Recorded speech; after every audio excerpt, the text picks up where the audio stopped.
amen ka au chin lai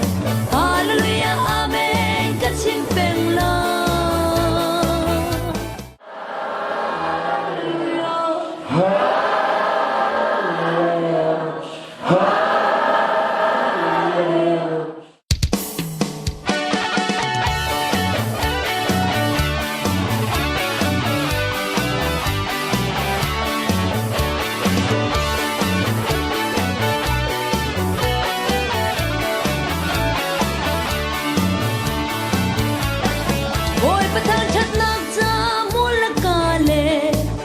dang le sining ni atin lo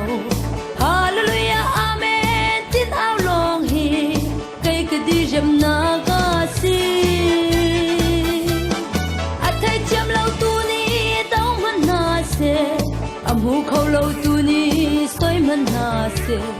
hallelujah amen ka awa chun ka tak sa le thrao thil a sang di hallelujah amen ka au chin lai hallelujah amen ka chim peng la athum ai na ka thai ka du chin athon nak mol ka ngal ka tlai chan khun hallelujah amen ka si chabi le ka tha dang le thon nak siama si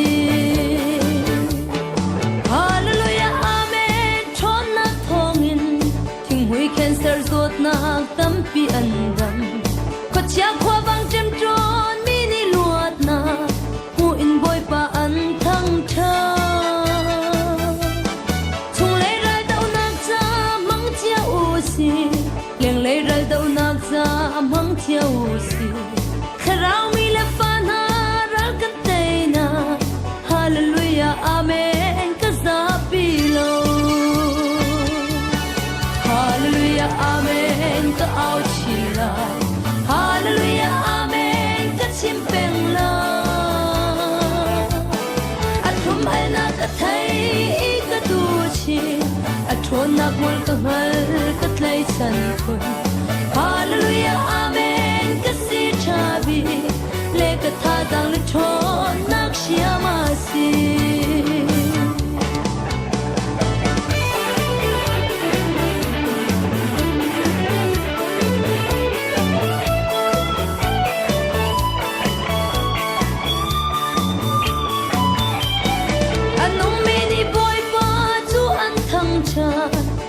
ni chun an thang that khâu về lâu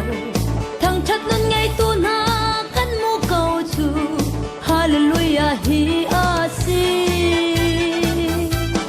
amen ti tu jisu shimi na si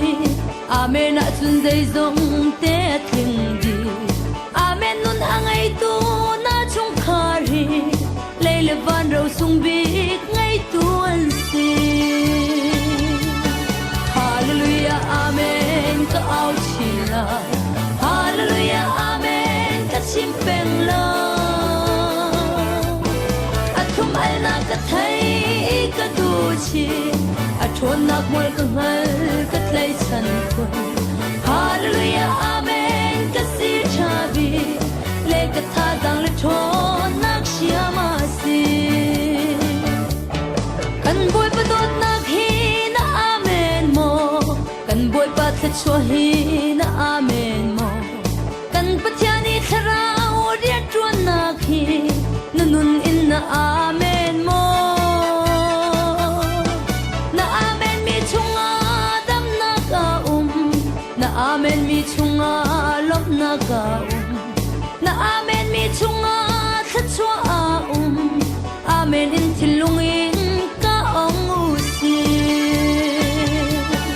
hallelujah amen ka au chi la hallelujah amen ka chim peng la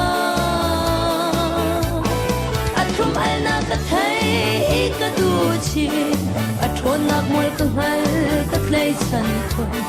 hallelujah amen ka si chabi le ka tha dang le thon nak siama